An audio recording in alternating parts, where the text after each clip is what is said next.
I'm bad. D. Lewis, I'm not remembering your first name. Dennis. Oh, we missed you last time, Dennis. How are you? Well, thank you. Good. We missed the dental perspective. We need you. Very good. Very good. I think, AJ, we probably should go ahead and get started. Okay, sounds good. Is there any announcements you want to make before we get started? You know, I do. Just because I was negligent the last time. Please don't forget at the end of the session there's a Survey Monkey. Please don't forget to fill that out. I think we're so busy at the end of a call and we go back to our regular daytime jobs, but we really count on your feedback. We want to make these sessions valuable for you. We've had some suggestions already. We've tried to incorporate and change what we're doing, and I was negligent to remind people about that last time, so please do that. Second thing is, these are like the public service announcements. We've been in a really nice groove having these calls on Tuesdays. However, for our next call, just want to make sure people know or to remind you, 2 weeks from now, our call is going to be on a Wednesday. That's August 10th. So not Tuesday the 9th, August 10th. I know there was some discussion last time about getting appointments for your Outlook calendars or whatever you use. Just a gentle reminder that next session is Wednesday, August 10th.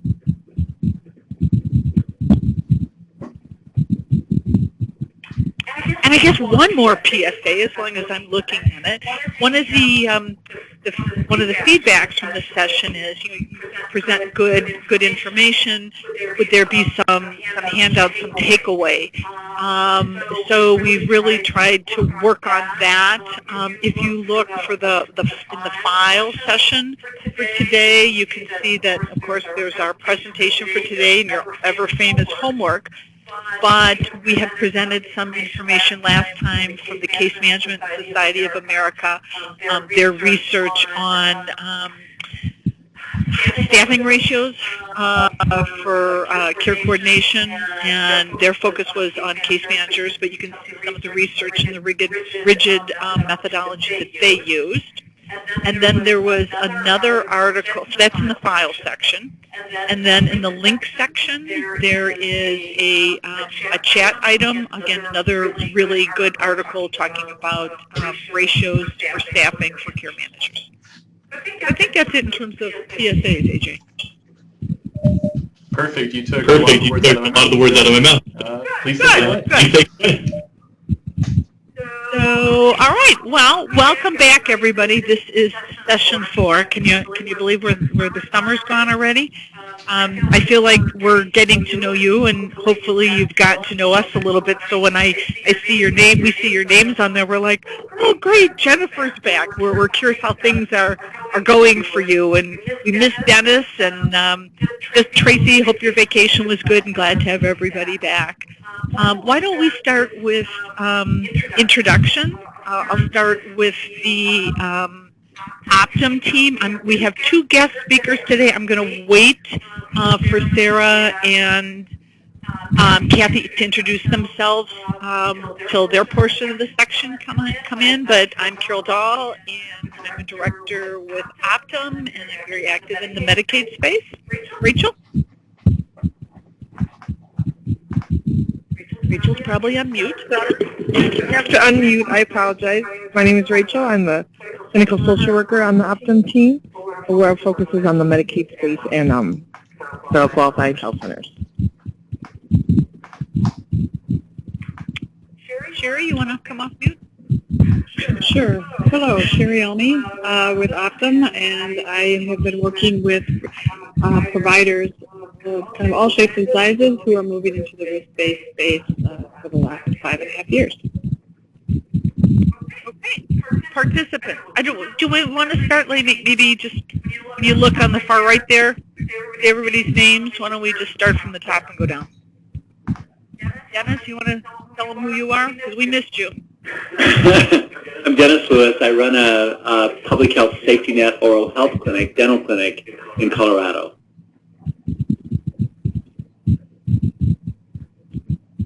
Jennifer? Hey, this is Jennifer. I was playing with my computer computer trying to figure out how to scroll down to where everyone was. So I guess I'm next. I'm the experience director at Lakewood Health System Critical Access Hospital in Staples, Minnesota, and I'm actually going to be joined today by Stephanie Dzorsky, who is our care coordination director. I've been bragging about all the great material and et cetera that is on Tuesdays and really feeling like it is exactly what she is working on right now with implementation of care coordination this April. Welcome, Stephanie. You've got a tough act to follow there with Jennifer. She's held up your end of the bargain on the Minnesota end. Welcome. Me too. Okay, Renee, you're on. Tell us about Oregon. Hi, this is Renee Belka. I'm the Senior Director of Integrated Health Services for Cascade Behavior Healthcare here in the Portland metro area. And yeah, doing lots of good work around integration, collaboration, data collection, all that good stuff. Terrific. Susie. Susie Boucher. I work for AltaPoint Health Systems, which is a behavioral health organization located in South Alabama. We are currently working with a regional care organization. Medicaid will be making a switch to managed care soon. We don't exactly know when, unfortunately. Getting ready. All those unknowns. Yes. Okay, and Tracy? Hi, I'm Tracy, and I'm the Director of Population and Community Health Integration for Southern Illinois University School of Medicine in Springfield, Illinois. And so I do a lot, and I run a community health worker program and integrating different practices of that into our current clinical practice. Awesome. Back team, you want to introduce who's on the line? Hi, so this is AJ. I'm taking over. I took over for Niraj, as I told you guys a couple weeks ago, and that's pretty much what I have to say. And come to me with any questions you might have. And you're signing under your own alias for this session, AJ, so progress has occurred. Oh, I know, right? Things are good right now. Okay. Anybody else have a snack? Okay, well, why don't we get into it? As I said, this is session 4 of 6. The purpose of today's call, it's sort of an exciting, very exciting topic for me. It's change. It's practice transformation. Understanding why you need to look at your current system, your current way you practice, and what needs to be transformed. You may not think things need to be transformed, but probably some things are going to be in the change mode. We want you to try and understand how you're going to approach practice transformation, both from a conceptual point of view, but also pertinent for your setting. And understand the components of practice transformation. And of course, we have homework. This is a virtual learning collaborative. So we'll be reviewing the homework for last time and talking about the homework for next time, because all that will be building for our 6th and final presentation. So we're talking about practice transformation.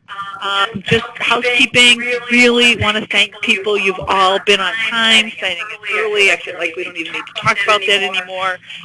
Wanted to be interactive. I was so pleased last time that people were starting to use the chat function box. There was sharing in between with participants, so very, very pleased with that. Homework, again, if you have questions in between sessions, feel free to reach out to us. We want to be able to give you feedback. We love your feedback. So again, another plug, don't forget to do the SurveyMonkey at the end of the session. And let's just kind of review where we've come from. We started out in session 1 talking about value-based contracting, how that, the type of contract you're going to be involved with, how that influences how you're going to clinically manage your population. That was our first session. In the second session, we talked about, who are the people that are costing you the money? Who are your high-risk people? How are you going to identify your high-risk population? How are you going to manage those folks? And then also in the third session or last session, we talked about how are you going to manage that high-risk population? What interventions are you going to do? What have you found that's going to work with the population? The other part, and that's what we're doing in the session today, is practice transformation. So you got a contract in hand, or you're gearing yourself up for that contract. You're going at risk. You know who your high-cost people are. You've identified who you're going to target. You've identified that you're going to do all these assessments. You're going to outreach, and you're going to follow up. And you're going to link with communities, whatever you're going to do. But how are you going to get that done? Do you have people to get it done? Have resources? What do you need to change about your current practice to make that happen? How are you going to prepare your people to make change? And what do they say? Nobody likes change but a wet baby. You may be excited about this upcoming change in a value-based contract, but how are you going to get people to come on board with you and engage in that practice transformation? The technology, that's going to be our next session. Session 5, how does technology help to support your program rather than your technology driving your program? What are some of the technology trends that are going to impact you? And then the last session, developing roadmaps. What are you going to need to do to implement your program for your organization? That's kind of like to help you, we have time in between these sessions, to help you remember with value-based contracting where we've been, where we're going. So, homework. I have to say I didn't get any questions this last time on homework, so hopefully it was very clear. But we talked about in our last session, how are you going to build that program? What are you going to do differently? How are you going to manage that high-risk population? So I think we're just going to take maybe 2 people in the interest of time. What we asked you to do for homework is to talk about what cohort did you select, and we reviewed that pretty much last time, but just refresh us. What cohort did you select? And based on that high-risk cohort you selected, what 5 interventions did you determine that you wanted to implement? Tell us why. And I think Ken's going to be a lot of steps to review today, so maybe three steps you're going to need using the framework we shared. What's got to change with the people, what's got to change with the process, and what's got to change with the technology. So, I'm looking for 2 volunteers to maybe walk through what you thought about and what you're thinking about doing with your high-risk population.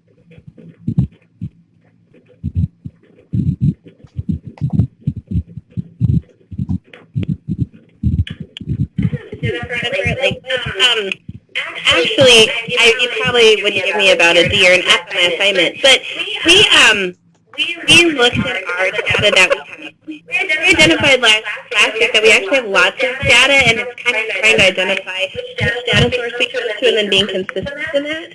So when we looked at the data from our ACOs, we set up the 4 goals. We number 1 have to start with our attribution of our patients. That's no matter what group or cohort we choose. Making sure we have the correct and most accurate attribution is going to be the most important thing. The 3 areas that we, areas of improvement are those who are our high ER utilization group, or, and outside from that group then would be those who are, have a high readmission rate. And then the last group is kind of our, basically overall throughout our system, our high utilizers. Like, who are those people who are utilizing us often that we could work on improving their health.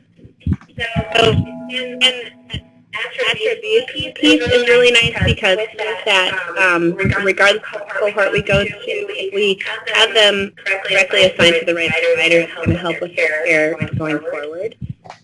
Then in reality, when you start looking at what interventions to select and implement, the huge thing in reality, like on paper it would be one way, but in reality for us, the hardest part is utilizing the staff have. And it's hard as a critical access hospital to justify having extra people to help us manage these cohorts. So truthfully, we have a very strong group of providers who physicians who are interested, et cetera, work with our diabetic population. We're actually going to focus our cohort on our diabetic population because they do to be all in all three of those other groups, increased ER utilization, readmissions, and just overall high utilizers. So we picked the diabetic population, and we have a team in place, which is great. So that would be number one, needing to get that done. We also have very clearly identified quality measures, which our physicians are engaged with around the board, meeting and helping our patients meet those measures. That's really nice. And then we're also engaging, working to engage the patients in the process so that it's something that we look forward to, that they've benefited right away, and that they become active participants in their healthcare. And that's it. Well, I don't think that's worthy of a D. I think you've done a little bit better than that, Jennifer. I like what you said. I mean, you did the homework. You looked at the high ER, the readmits, the utilizers. Sounds like you've got a strong diabetic team in place. You've got quality measures. I think you did an awesome job. I'd like to highlight one of the things, though, that I heard you say very early on that I can't stress is important enough. What data are you going to use? And I'm trying to remember our last call. I think you, may be mixing up, but I think you had a lot of data available to you, and poor Susie didn't have a lot of data. I may be mixing you guys up. So for you to say, talking about the data and using consistent data, because we all know, data is only as good as, you've got the same data definitions in the same period of time. It's very critical. So I don't know. What other people think? I think Jennifer's group certainly did better than a D work.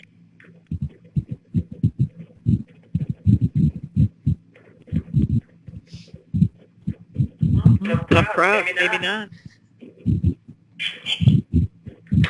I was going to ask Tracy, and I thought you did a great job, but my question was, I missed in there how are you collecting that data? Did you talk about that, and did you have, because I'm looking for those types of things too, so I'm just wondering what your plan was with that, what templates you were using and stuff. Great question. We actually, we're building reports within the Epic record. There's a new program called Health Planet that we're looking at that has certain things, but it's really just built for our ACO course. Again, I think we're like about 800 of our patients are in that group. So we actually have used, and whatever data you go to, just keep going to it. We're going to go with all of our data that's in Lightbeam, and that is like a separate warehouse. Again, you have a contract with them, and it combines everything from information that is uploaded about the patient's health and peers as well. Kind of give a little bit broader perspective. So that is the data source that we're going with, is that warehouse called Lightbeam. Jennifer, this is Susie. So are the types of things you're looking at, like you're looking at A1C levels, and are you looking at just future hospital admissions and things of that nature, missed appointments? You're just started on it, and that's where the D comes in. I'm going to turn it over to Steph, who's our care coordination, because she's the one who's looking at this and getting us started looking at the implementation. So what we've been working on here is we have care coordinators that we put in place, and they'll be managing these gaps that actually come out of the warehouse specific to our diabetes center. So looking at their A1Cs are greater than the 8 that they're supposed to be, or if it's been greater than last month, and have those values checked, then we'll detect activators, bring that back and recently for our diabetes and created a facility that's going to care for our diabetes.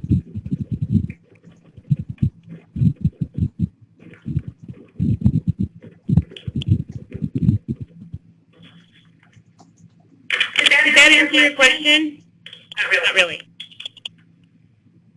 It answered my question. Okay, great.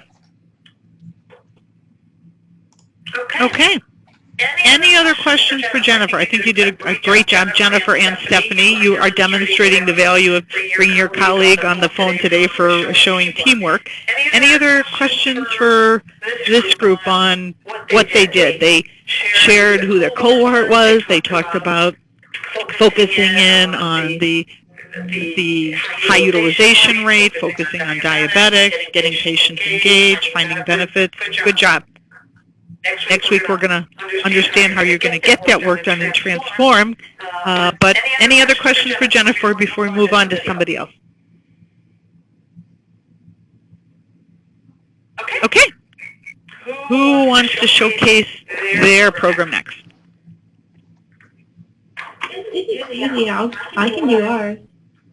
Love to hear the Alabama model. Go for it, Susie. Okay, so unfortunately, Seren was not able to join me on the call. He is in our IT department, and he helps me get a lot of the data that I need from our EHR.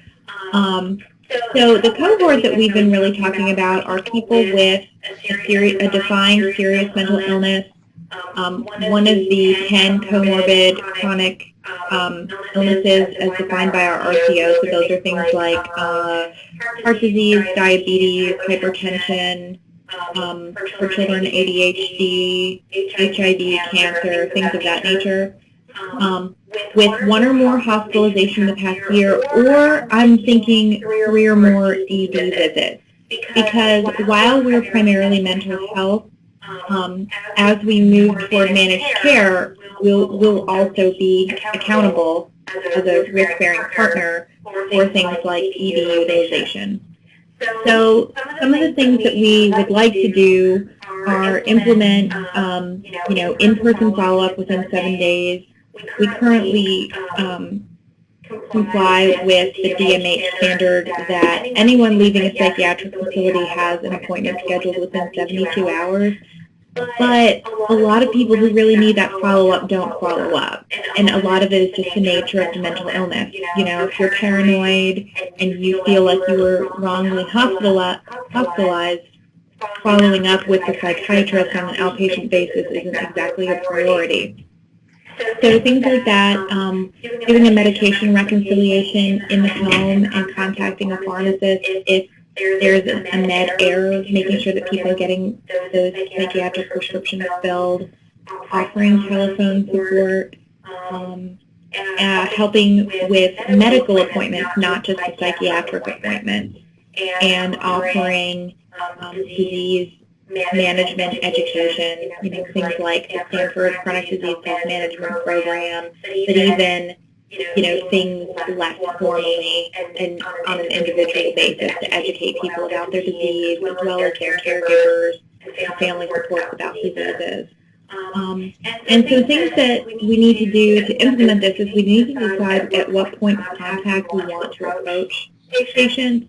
So do we want to, and also who's going to do that. So we know how to find such patients with these specific indicators, but how we're going to, the best way to reach out to people and get them on board to participate.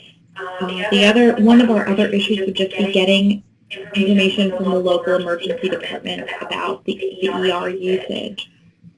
We also would just need to create clear program descriptions with a clear flow of service delivery and things such as what is included in the program and what isn't. We need to be really careful we're not duplicating services we already offer, things that sound like something we already do. We're a pretty big organization, and so it gets tricky educating even other staff about what we're doing, what we're not doing, that this isn't this other program, things of that nature get tricky. Great. So you're focusing in on the SMI. You've come up with criteria. What did you say, 1 hospitalization in the last year or 3 ERs? Yeah, and that was, I kind of made that. Our RCO listed had something else listed, but I kind of made this up on my own for the sake of this assignment. And you're probably going to look at, when you review the ERs, an ER is not always an ER, is not always an ER. Sometimes it's justifiable to go to an ER, so you'll be able to decipher that, right? Absolutely, yes. So we need to know what service all that. Good. And I like, it sounds like you're using, I don't know, was it something from the contract? You mentioned was it the DMH standard of requiring an appointment within 72 hours, so you're using your given contract through the... And that's just a DMH standard, but the contract with the RCO lists, I think they list like 30 days for a follow-up, so we always go with the stricter standard. Okay. After 30 days, a lot can happen. Were you able to look at any of the literature? You're doing a lot of interventions. I mean, the med recon, the phone support, the appointment support. I'm not familiar as much with the behavioral health literature. Is there anything like what has the highest, success rate in preventing readmits or ERs? For specifically behavioral health, I really haven't read much about that. This is sort of us kind of copying what the medical side does and just applying it to behavioral health. This is the program similar to what the RCO does. Theirs is a little bit different. Again, they all have these slight differences where, some can't transport a patient and some can't, go into the home, things like that. But what I find is that the two of the biggest reasons why people don't follow up is we often don't have good phone numbers. Phones are turned off, or things like that, and people don't have transportation, particularly in some of our rural areas where we don't have great bus services. So a lot of these, poverty factors really hurt patient follow-up. And I'm not remembering, Susie, were you the one last time that talked about you were having problems getting data from the hospital? Like, so do you already have a system in place to get the emergency room? We don't. Right now, that is our trickiest thing, is getting that stuff in timing. That's what I thought. So that's going to be something, implementation stuff. Yeah. You're going to have to look on how you're working on that. Good. Any comments, suggestions, thoughts for Susie?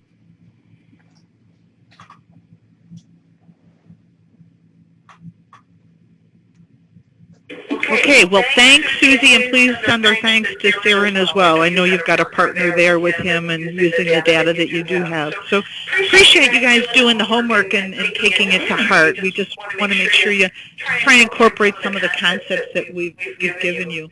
All right, so let's move along. You've seen this slide before. It's, for building your program, and we've talked about in previous sessions what's the goal for your program, the cohorts, and our two colleagues today did a really nice job explaining their behavioral health or their diabetic programs. You've just demonstrated for us looking at some of the interventions. Now we're going to talk about, like where the Hardy star is, we're going to talk about how do you go ahead and how do you implement those things? How do you try those things out? How are you going to transform your practice to make sure for that population, what you're doing, are you making a difference? Quick review of the model. Optum feels very, very strongly. We've reviewed this before, but we really think for clinical management, we've got 4 components. Population health, again, what's the infrastructure for that? It's one patient at a time that you make a difference, but it's the population as a whole across the continuum. Your program governance, you don't have strong leadership that's understanding the vision, where you want to go, and the outcomes to help guide you in that journey. Element 3, performance improvement and the clinical transformation, having a methodology to be able to measure your current state, your change over time, and how are you changing the practice to improve your health of your population. And again, element 4, care management across the care settings. We've reviewed this before, but in terms of the elements, what we're focusing on today, again, the Hardy Star, is the practice transformation. Just like we've demonstrated by our examples today, you've studied that contract, either you have a contract now or one is coming. You've identified that Jennifer is going to work with her diabetics first, Susie's going to work on the behavioral health, and by the way, Susie, nice job starting the integration with behavioral health and medical. But what are the interventions? And then how are you going to get that done? Oh my gosh, Susie's going to be doing med recon and phone support, and appointment support, and inpatient follow-up. How in the heck are you going to get all that new work done? So we're going to talk a little bit about that. So, what exactly is practice transformation? What are we trying to do? I feel like and we've talked about this as an Optum group. There are a lot of buzzwords out there nowadays: integration, transformation, and care plans. But what are we really trying to do with practice transformation? Well, we want to make sure that our governance, our organization, that the structure supports the model change. Is there buy-in? Is there leadership at the top that is there for the long haul? Because there's going to be some wonderful, wonderful things, and then there's going to be some rocky situations. Are they supportive of the model and the change that is being proposed? There's a shift away from acute care perspective, or that one patient at a time perspective, to a population health perspective of comprehensive, longitudinal, prospective approach over time. Practice transformation also means, given that your processes that you have in place at your organization or new ones, that you standardize them so they're repeatable, predictable, and it's based on the needs of your population.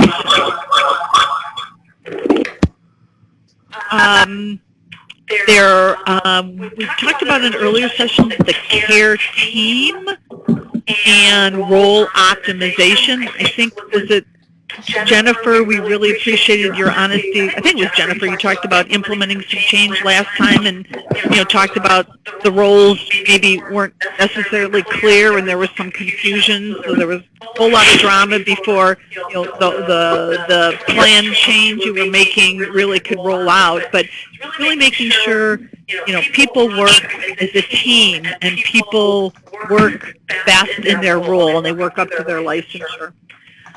Enhanced access. At AAA, we want to make sure that people get in for care, so that's going to maybe make weekend hours or earlier hours. You got to find capacity for that. Group visits, telehealth, retail health, whatever. You've got to get that enhanced access.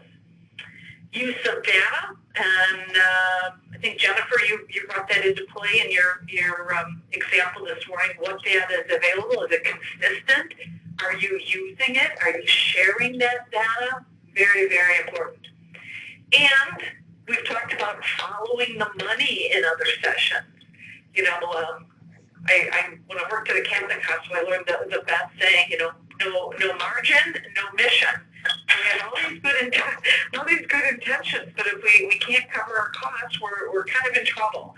So the goal is, at least to cover our costs, not lose money, and hopefully make some sort of a profit, have a little bit of money afterwards, or a lot of money, it would be great, to improve your future program and services. So that's kind of what we're looking at in terms of practice transformation. So what are some of the components of practice transformation? Well, we're going to go through these. How are you going to identify processes? What do you need to get rid of? You've done it forever. Nobody knows why you're doing it. It's just that old horse that won't go away. What are the things that you're doing that require change, or you need some new ones? Identifying priorities. How do you figure out what your priorities are? Everybody's got their own priority. How do you come up with consensus? Making room for new work. There's a lot of new things you're going to want to do with that diabetic team, getting them engaged, and you've got a willing team, but there's probably new things you're going to be doing, and the old work doesn't always go away. Maybe there are some things that can go away, but how are you going to get it all done? And some of the ways you can do that is by increasing efficiency. We've talked about it before, and we cannot overstate it enough because we've seen programs fail, that importance of governance, the leadership team, to be there through good times and bad times, and the ramifications of, when there's non-performance, how are you going to make things work? Teamwork and managing change. So let's look at some of those things. Making room for new work. And again, funny picture of pushing the sofa, getting things out of the way. Are you going to move your sofa to a different corner of the room, have a different perspective, or are you just going to get rid of it? Again, making room for new work. So when you consider the contract that you have, what's the reimbursement? Are you at full risk? Are you at shared risk? Whatever it is, and you've got that identified cohort of your patient, your diabetics, your behavioral health dentists, your dental cohort, coupled with your new program design, how are you going to get that new work done? So try to identify what new work must be added to your processes. So, Susie's going to do med reconciliation. Well, how are you going to do med reconciliation? Is it every person does their own thing? Are you going to use something from the literature? Are you going to build something? What's that new work? And where are you going to add it to your current workflow? Do you have capacity for that additional work? There's a lot when you implement change, and maybe I'm not saying this is you, Susie, I'm just using you as an example. Maybe you've got 6 different interventions you're going to try, and it's a lot, so maybe you want to do one intervention at a time to make sure it's manageable, to make sure you measure the impact to see if it really works. So do you have the capacity for it? And what's looking at what's not needed? I think about, in a clinic setting, when people come in and all the different forms they use, and they do forms in the waiting room, and then they do them at checkout, and they do them with the MA, and they do them with the provider, or in your hospital, registration and check-in. Do you really need all those things? How can you look at it from a system and figure out, gee, we asked that same information 6 times. How can we streamline that? Or what current operations can be re-engineered to save time? I had a clinic with 4 different providers, and they each had their own MA, their medical assistant. They all liked their own little thing. Well, that made it really tough if an MA was sick, or a provider was sick, that the MA didn't know how to work with my pediatrician. Really look to try and standardize the processes. It helps with your workload and capacity. Identifying processes that can be eliminated or made more efficient. Where do you start? You may be in a system that you're like, oh my God, everything needs to change, everything needs to work. Or you're like, well, we're humming along. What do we really need to look at? Well, really good place to look at is your customer satisfaction. Do you have a formal satisfaction tool? Do you ask patients when they leave after their visit what their experience has been? What are they? I hate to be negative, but what are they complaining about? If you have an online portal, information from there.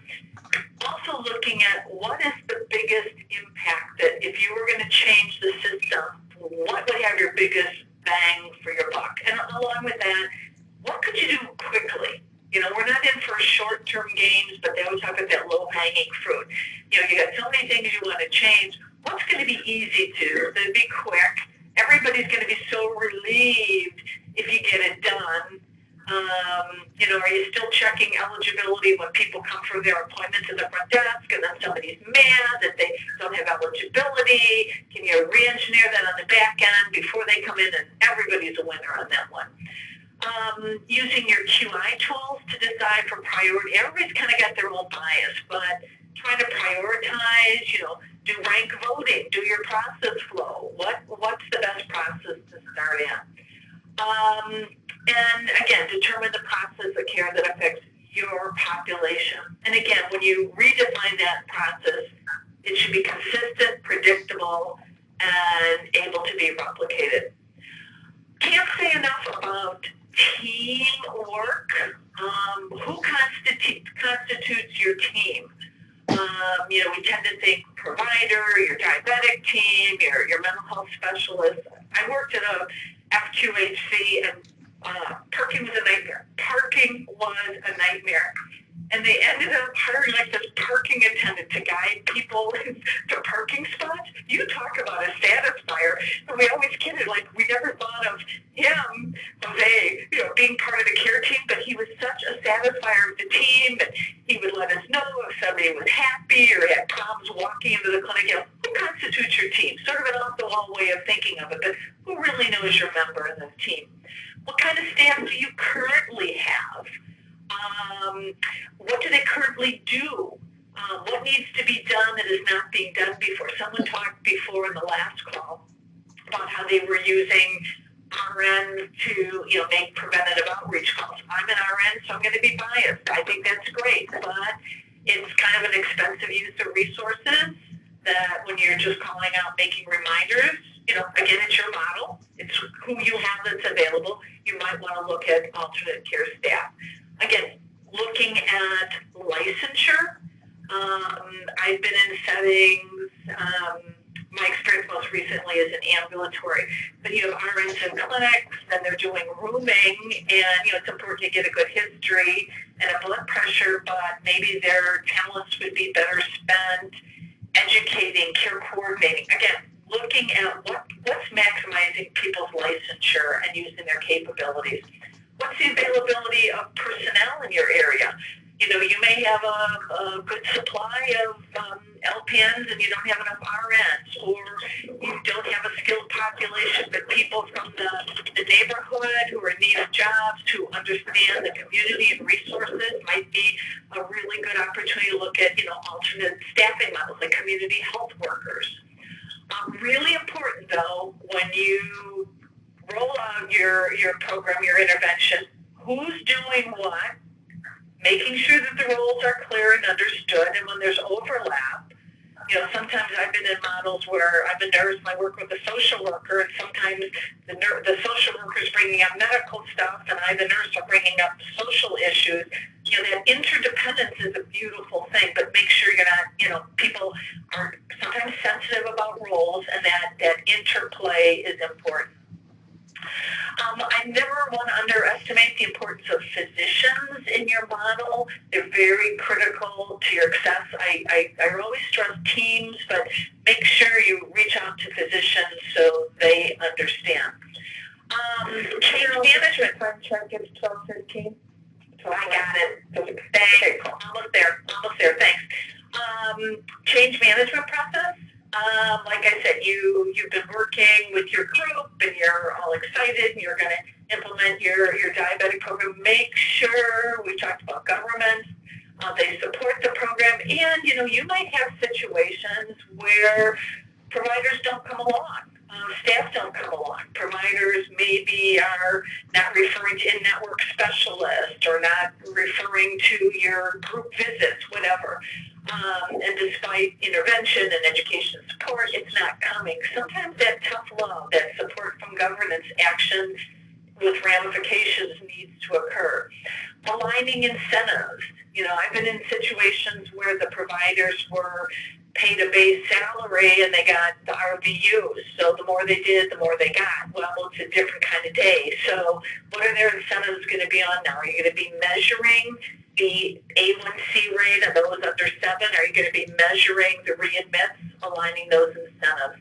So making sure that, they've got some skin in the game. Change is hard. It's not easy. Make sure you use your data. And I think there's different change management theories out there, the Lewin freezing, unfreezing, all these different. I like the 4 R's.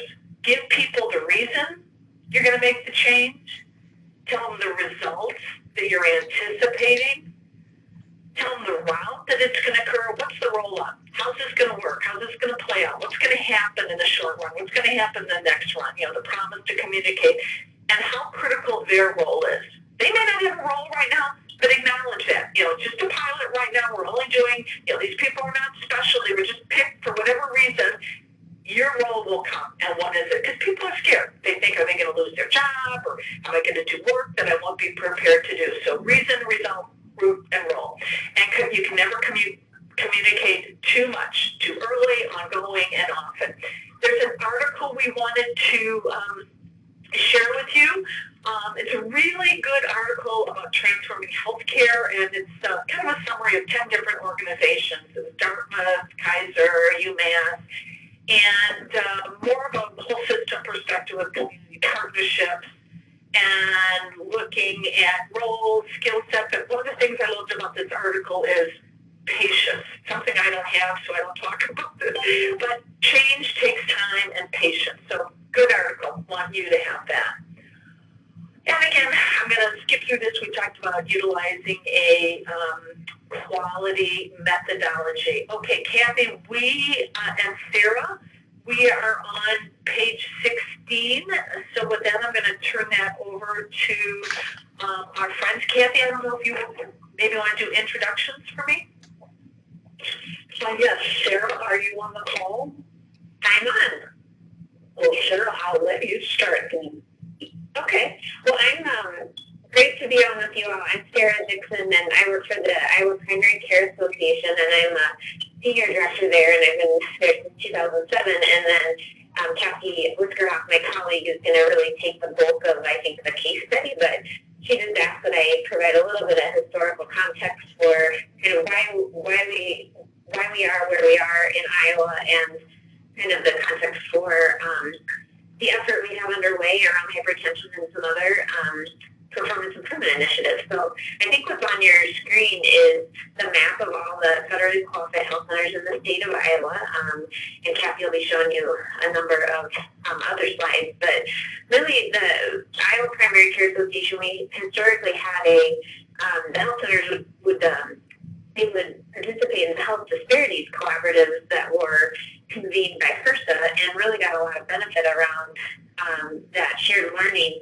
And when patient-centered medical home became a huge focus, we actually did a learning collaborative just in the state of Iowa to help most of the centers reach some level of recognition. And then when that work really concluded, we moved to a broader performance improvement learning collaborative that really aligns nicely with our accountable care organization structure. And so we have most of the health centers in Iowa that are participating in that. And I think for us, it was really a shift from voluntary participation in PI and quality improvement initiatives that we tried to convene and host through the PCA, really to a much more structured PI learning collaborative that really became the bread and butter of the PI and QI work that we were doing. And we have participation standards, so a lot more teeth in the performance of the health centers around certain clinical and operational and financial areas than we had previously. So it was a significant shift for us to have the structure of the accountable care organization, and then combining that with our PI learning collaborative. And so when we were getting started, we selected hypertension as our first clinical topic. We've got a lot of other topics that we're working on and operational topics that we're working on, but hypertension made a lot of sense because I think we know it's an important UDS measure for the federally qualified health centers, so that's one of the data points that we have to report to HRSA. We were really looking at our partnerships in the state that were with our health department and some funding they had, and so there was a lot of alignment and hypertension there.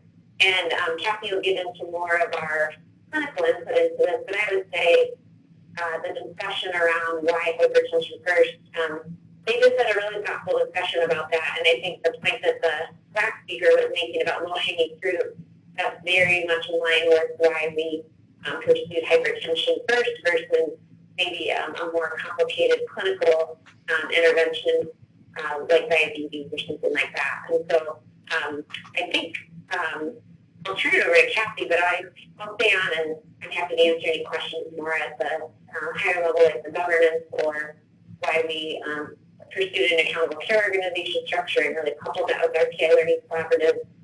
We benefited a ton from our work with Optum, and Kathy will really talk about that. But I'll be on if you guys want me to talk more about kind of the structure and why we ended up where we did today. So Kathy, I'll let you take it from there. Okay, thank you, Sarah. And Carol, you will be We are on your slide, Kathy. Okay. I'm Kathy Witchcraft, and I want to thank Natalie and Carol for allowing Sarah and I to be part of your discussion today. I was formerly a Optum employee. The grant ended, and I was very fortunate that the PCA asked me to come aboard. The second slide is a picture of the 10, and now we need to add an 11th clinic that is joined at Iowa Health Plus. I think it's very remarkable that in the state of 14 federally qualified health centers, that 11 have been joined. One center works primarily with migrant and seasonal workers, but our objectives will be totally different. Another center is considering joining. So I think that speaks to the need for this organization. Carol? Yes, next. I'm going to talk now about the Iowa Health Plus structure. The conceptual model was that of the triple aim, improving population health, enhancing patient experience and patient outcomes, and reducing the cost of care. A simple depiction of our structure is this slide. We have a board comprised of CEOs of the 11 members, and 3 committees support the board: clinical quality, consumer advisory, and financial. Each center is been asked to assign 1 or 2 members of their organization to each of the committees, and then these members report back monthly to the larger organization of what has occurred. Today I want to focus on the clinical quality committee. The clinical quality committee is membership. The chair is the CMO, or the Chief Medical Officer, Susan Dr. Caponi. The Iowa Health Plus Program Director is now Megan Dixon. CMOs from other centers. Membership is also comprised of quality directors, IT staff members, and different quality improvement committee members from each of the centers. The Clinical Quality Committee was tasked by the board to develop strategies to improve the clinical quality of care delivered by the federally qualified health centers. And we do this through a number of methods. We thoroughly analyze practice patterns, looking for variation, then working on reducing that variation, especially in chronic conditions that are across all of the member organizations. A thorough review and dissemination of evidence-based practices. And then this committee is tasked with monitoring the use of and the compliance with clinical care guidelines. Both the Clinical Quality Committee and the Consumer Advisory Committee is supported by the Performance Improvement Learning Collaborative. And what that means is a performance improvement coach, of which I am, and we will soon be adding another person. I make monthly visits to each of the centers. And then all of these centers' performance improvement committees meet together 3 times a year. And those meetings have proven to be very beneficial for everyone. As Sarah said earlier, the committee met and selected hypertension, but not without a lively discussion and a lot of questioning of why diabetes should not be the first disease state that they looked at. But after brainstorming, they looked at various sources of data. Again, as Sarah said, we looked at the UDS scores, and prevalence data, and then decided that hypertension would be the first clinical project. So to be honest here a moment, when I heard that it was hypertension, I thought, oh, what a humor. Yeah, I'm not, I have to be honest. But the more we got into this, I realized that this was indeed the starting place. All the committee members worked together to develop a blood pressure trumpet toolkit, with one of the members agreeing to be the editor. The opening paragraph caught me, and I still remember this vividly. It says, research shows that 35 to 60% of healthcare providers measure blood pressure inaccurately. That's rather staggering, 35 to 60%. So think about the patients who are over-medicated or under-medicated. That has a very big implication for patient care. This toolkit is a compilation of readily available material on the web that talks about the rationale for the project, simple factors that impact blood pressure measurement. I have not been a frontline nurse for a number of years, and I had forgotten these factors. The framework for this toolkit is continuous quality improvement. So this toolkit includes procedures for improving the process of taking the blood pressure. There's a pre and post test and a skills checklist.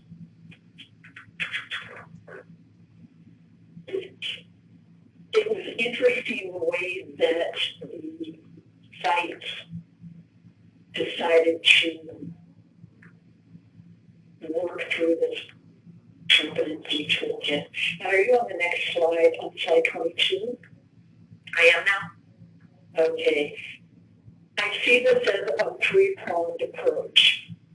Dr. Kaplani works with the providers, the performance improvement coach, and the performance improvement learning collaborative works with nursing staff and lab staff that take blood pressures. And then the clinic, their measurement is that their 2016 hypertensive UDS score will be greater than or equal to 75%. So let me focus on the nursing staff. Just as you would expect, each clinic applied their own twist to the competency toolkit. A number of the centers took the toolkit and placed it on their shared drive so that anyone at any time could look at the toolkit. Other centers wrote the toolkit into pieces and talked about it at staff meetings. Some of the centers learned a lot of data and decided that they would do a pre-test before anyone looked at the toolkit, then have people review the toolkit, and then do a post-test and make sure if there was any change in those scores.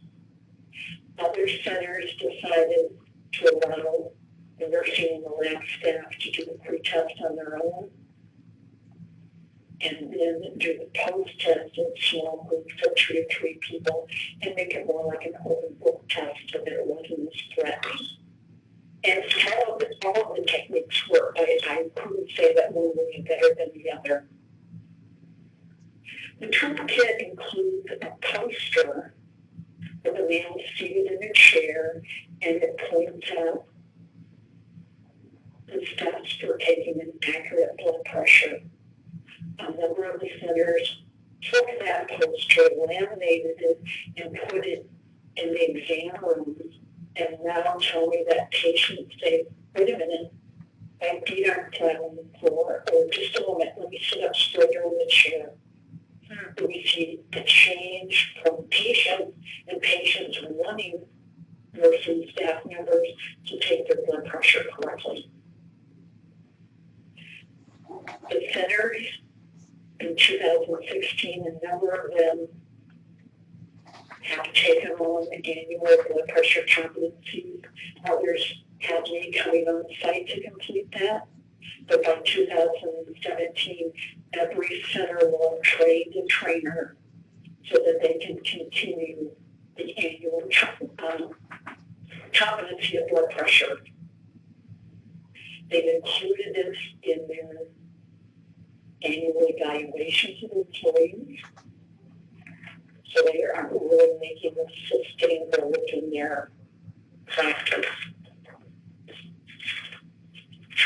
Are there any questions about what happened with nursing staff? We'll move on to the next slide, and that's Dr. Kaplani. Dr. Kaplani lives in the west side of the state in Siouxland, and he has traveled at the end of next month. He will travel to all 11 of the centers, meeting with providers at each clinic, discussing the GNC guidelines for hypertension management, giving coding tips, and recommendations for recall intervals for patients who get cold. He's been well received. Providers have liked this one-on-one meeting with him and the opportunity to talk about their patients that have hypertension that is difficult to control. It's interesting that 2 centers have decided that they're going to have their pharmacists be part of peer review and are measuring providers' compliance to the GNC guidelines, and that review then will be on their clinic scoreboard as well as part of the providers' performance improvements. So again, I'm being honest. At first, I wondered what role can be selected, but now I'm a strong advocate and see that we truly have transformed care in Iowa. I'd like to just briefly review the steps. The Clinical Quality Committee met and developed a charter. They created a project plan and action steps. They developed evidence-based competency toolkit, and consensus among committee members was gained on training materials.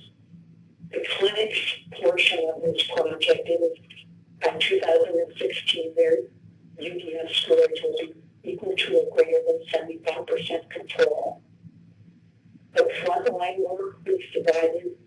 Providers, Dr. Kaplani took that side of the equation. I should step back. Before we actually did the process or the competency, we did process mapping of blood pressure processes within each clinic. And as you can well imagine, there was a wide variation within clinics and across the different centers. And so we're streamlining the process of taking blood pressure and then doing competency with the nursing staff. All of this work has been discussed and supported during our 3-time-a-year collaborative in-person meeting. And now centers are currently working on 2 primary blood pressure projects: a recall process for patients with hypertension, and looking at performance improvement projects to by their process mapping. For example, patients with undiagnosed hypertension, collecting data on patients who have hypertension who fail to keep appointments, and other projects. So it's been a very exciting time in Iowa, and I'm very proud of the work that we've done. Are there any questions?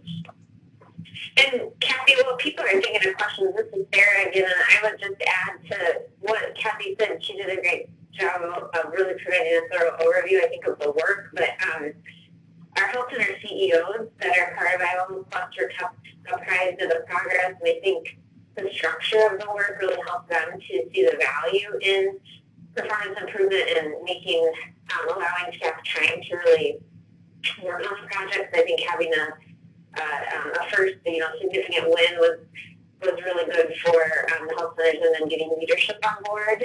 And then having Dr. Kaplani, talk provider to provider was really, I think, important, and I would just underscore that. And then lastly, I think the flexibility that there's a lot of discussion about how far we go with standardization, and we're continuing to have those conversations with other areas that we're working on. But I think where we landed was very, people were very amenable to where we landed in terms of standardization and their goal setting. And I think that was a really important aspect of the PI work that maybe the group would benefit from just thinking about as well. And then lastly, when we looked at 2015 data, some of the health centers had actually, we didn't necessarily see improvements in the data. I think we're hoping to in 2016, but what it really showed our team, and I think the health centers, is that when you take on projects like this, you end up finding patients that have not been, their blood pressure hasn't been taken appropriately, and so we needed to really focus on the fact that this work over time it will result in improvements, but in that first year you might actually have a decrease in your data because you're properly identifying patients' blood pressure. And so that was just one other thing I would mention too. But questions would be very welcome, and thanks again for letting us be on. Well, thank you, Sarah and Kathy. With that, I think your example has clearly helped the group to see the importance of governance and leadership, the buy-in of all your sites, and the importance of communication, using evidence-based guidelines, you use the JNC, the clinical collaboration with your CMO. Just a little plug, I happened to be on a site visit with Kathy, and it was amazing to see the dialogue between your CMO and your providers, and the clinical debate was truly peer review, not your opinion, my opinion, but what's right for the patient. I also got a kick out of, I think your goal was 75%. It always amazes me, physicians are very competitive, and I think he had shared at the meeting the local health system or something and put an 80% rate, and they were going to at least try and get your 75% or more. I guess I have a question. The beauty of low-hanging fruit, so it was a problem and you took care of it, and you focused on the blood pressure, but it still seems like some people were interested in diabetes or something else. How did you finally resolve that and pick the hypertension with no regrets, no people with other agendas? How did that finally work out? Sure, I'll let you answer that. Yeah, absolutely. I think where we landed is just saying, let's start with something where we get momentum around really the concepts of PI and not having this be a project, a series of separate projects within the health center. Let's think of it as of how we're restructuring our clinics to incorporate PI over time. And I think with that in mind, we came up with a planning calendar that just went out, that goes out about 2 years, and we have diabetes in that planning calendar. And so I think after talking to the level of complexity that a topic like diabetes can really bring forth, I think that's where people kind of got comfortable with focusing on hypertension. So our CMO was key to that. I think he stayed consistent with his talking points around really seeing needs and wins and thinking of this as just a starting point, and then got the buy-in of the committee members to just say, we do need to start with it, and then, we see that diabetes is on our list for the future. So I think it was pretty, as simple as that, but it took a couple meetings, I think, to really get people on board. So I think not rushing that process was really important to get the buy-in we needed. Great. Other questions? I'll ask one. So this is Sherry Omi from Optum. I'm assuming that, because you're dealing with a lot of people, that there were some folks who probably were reluctant to move forward. How did you manage that, and what kind of role did the leadership play in working those kinds of things through the process? That's a really good question. I think when Kathy went through kind of the approach where we set targets and performance at the governance level of Iowa Health Plus. We deployed Dr. Pablani to meet with the providers on site. We deployed Kathy to work with the nursing staff, and then our committees were monthly, getting updates and really talking through how the hypertension work was going, and that was reinforced in our in-person meetings. I think it was just a combination of all those things that helped us to, look at individuals who are maybe, not convinced that this is the way to go or that they want to change. But I think when you see that a provider will come on site, that a nurse will come on site and train you, and that patients start to really notice what the centers put in the room and started asking about it. I mean, I think anyone that wasn't there, I think really ended up turning pretty positive. I was really impressed with how positive the feedback was to the work, and I think it underscored the importance of the nursing staff and that role with the providers. So I think they got some recognition there. And the fact that we have participation standards within our limited liability company structure really means that, we have a mechanism to look at performance and participation in that work, and then, do remediation and have a, honest conversation with our health centers that might not be moving forward, and we can do that with the leadership. So that's something that they've committed to at the leadership level, and I think that helps us, from top to bottom to really say, you're part of a larger organization, we're doing this to perform as a group, and, we're going to use this data to sell the value of the work that you do with our state health department partners, our managed care companies, our state Medicaid agency, and other payers. This goes a long way in demonstrating your commitment to PI. So I think we just had to attack it from a lot of different angles, and that's what resulted in the buy-in. Perfect. Thank you.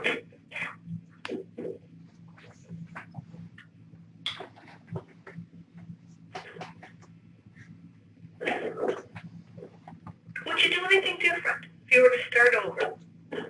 Everything sounds great, but learning from experiences for your next initiative or change, any lessons learned, anything you'd do differently? I'll let Kathy, this is Sarah, but I'll let Kathy respond to that maybe from her more on the ground view of it. I think one thing that I would say we would want to do differently is really get on top of the electronic medical record and kind of data collection component of it, and build that work in on the front end. I think we kind of discovered it as the project went along, and we have health centers on different EMR systems. So I think where we can going forward, look at that and feel like and really arming our PI staff with information about the different systems on the front end, I think will help them come into the health centers really understanding the environment in which the health center staff are working and documenting and reporting. So I'd say that would be one thing that I would, it'd be great to do with each project that we really learned from the hypertension one. And then I'll let Kathy add anything she has too. And that would be the primary thing that I would change as well, is undertaking all of this work. The staff has really gotten in and participated. It's a long time to wait for the 2016 UPS scores to come out. We need some other way to measure this to have goals along the way. But that would be the primary thing I would change.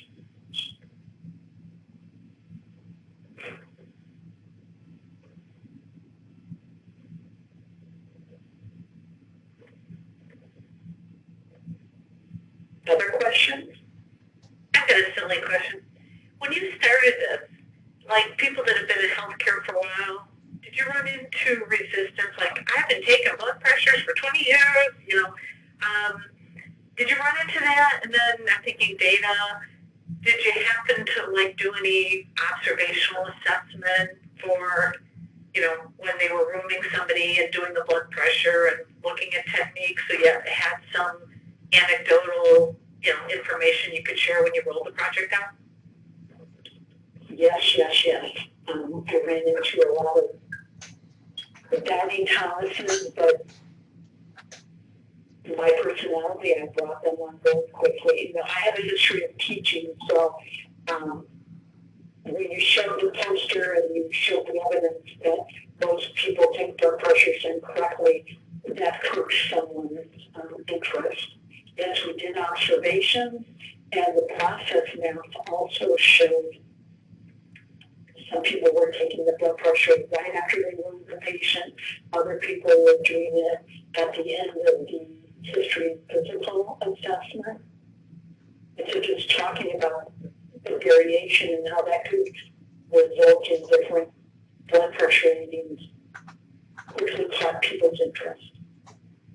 And I would add, too, that I think when there was somebody who said, I've got this, I've been doing it, I know I'm doing it right, I think you can always say to those individuals that, well, you may be doing it right, and, we'd like to use it as an example of looking at standardization across the organization, and you can be a leader in that work with your peers.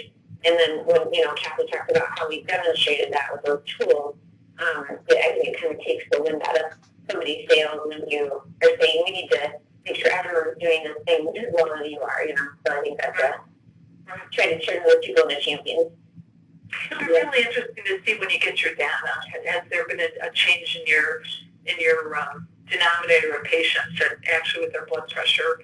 And then I think you mentioned that you were were you anticipating less, and then your impact on costs, for the hypertension medication. What about time? I'm sorry, go ahead.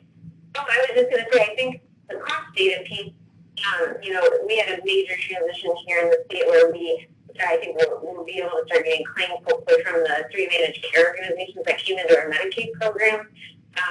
We had previously gotten a big data feed of claims from our state, and we did run analysis on that, and I think showed that hypertension was one of the more prevalent issues. But I think our claims data conundrum will have to resolve over the next year with that transition to Medicaid managed care. But I agree, it'd be really interesting to see if it shifted at all.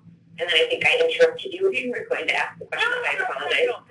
I just think this is a very interesting topic because as Kathy says, it's blood pressure measurement, easy low-hanging fruit, but when you look at the implications to technique and health outcomes and people you've been treated, maybe that no longer need treatment.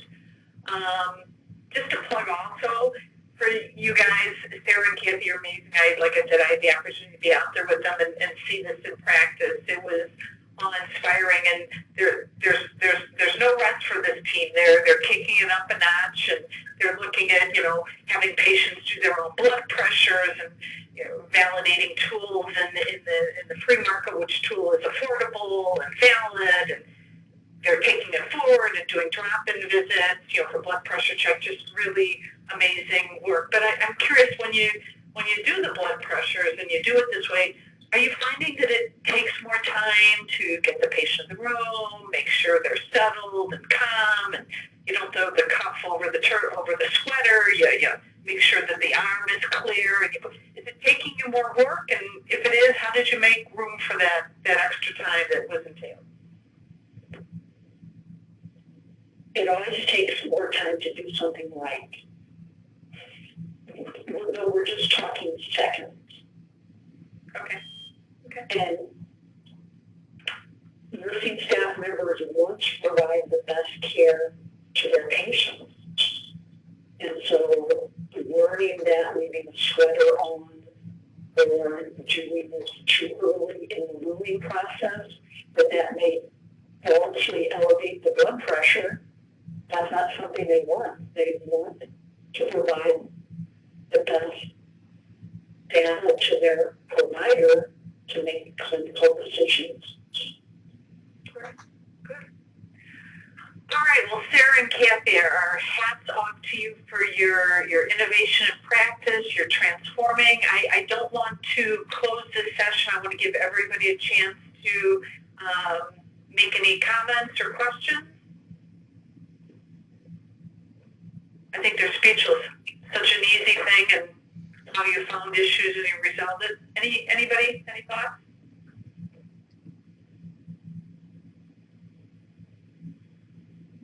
All right, Sarah, thank you. Thank you very much for the overview, how it came about, the leadership. Kathy, for all the miles on your car. your patience and dealing with the doubting Thomases. It takes that care team to make things happen, and the support you all showed in the leadership. Great job. Thank you very much for sharing your experience with the collaborative today. Thanks for having us. Thank you very much. Thank you. All right, so lessons learned. I mean, practice transformation is not easy work, but you all know that. Leadership, vision, and support. I mean, look at our speakers today. Kathy being the clinician with her medical director, and Sarah, it's the leadership and it's the governance and the vision, the teamwork, respect for all, everyone has a role. Communication, it's better to over-communicate. I think the example they shared, the medical director going out on site, meeting face-to-face and working with the providers, anticipating and addressing fear. You're not incompetent. We're not questioning if you can do a blood pressure, but we want to make sure that we're treating the patients who do in fact have a disease, a diagnosis of hypertension. No, we're re-engineering, and the RN is no longer going to be rooming patients, or in the admitting department doesn't mean you're going to lose your job. It's looking at the system of care. Using data continuously, we've talked about that, but I really appreciated Sarah and Kathy talking about, wish we had done something with data a little bit earlier with the EMR. A year is too long to wait for their UDS data. So, we say these things, but to have people who've lived it tell the experience is very powerful. Start small. You never can say that enough. You want wins. You don't want to have something fail on you. And, judge your organization. Is it better to go slow or better to go fast? Okay. Homework for next time. Again, we're getting ready for session 5. Just a gentle reminder, it's going to be Wednesday, August 10th. Considering your value-based contract, your cohort, whether it be your diabetics, your behavioral health, maybe we'll get some other people. Let's do that. I don't want to take away from Jennifer and Susie, but let's plan on having some other people talk next time. So plan on it, guys. But who's your cohort? What were the interventions you talked about? What are the workflows that either you're going to need to add, you're going to need to change it or re-engineer it, or you're going to get rid of it? So I forgot to put the ground rules on here. Don't spend more than an hour on it. If you get stuck, you email me, okay? Any questions? Does that make sense? Yep. Sounds good. Okay. Kind of fits in the model. All right. And to let you know what's coming, so that's for session 5. We've been building here just to be thinking about for session 6. I'm giving you the secret sauce now. For session 6, what we're going to have you guys do is for each of your organizations, and we'll give you more information next time, but kind of do a presentation on a couple, we'll give you, 4 PowerPoint slides. We'll define it for you, but you'll be talking about like what you've done for every session. What's your contract? What's the value of the risk? Who's your cohort? What are your interventions? How are you going to change your practice? How are you going to get it done? So this is getting you ready for that, okay? So if you have any questions, you reach out to me. Don't forget SurveyMonkey. Look in the chat box. There's a couple of resources from last week, and for this week, it's based on your suggestions. So please give us your feedback. We count on it. We energize on it. We need it. It's a learning collaborative for all. Okay? We've given you back 5 more minutes. Stay cool. Reach out if you need us, and we'll talk to everybody in August. Thank you so much. Thank you. Bye-bye.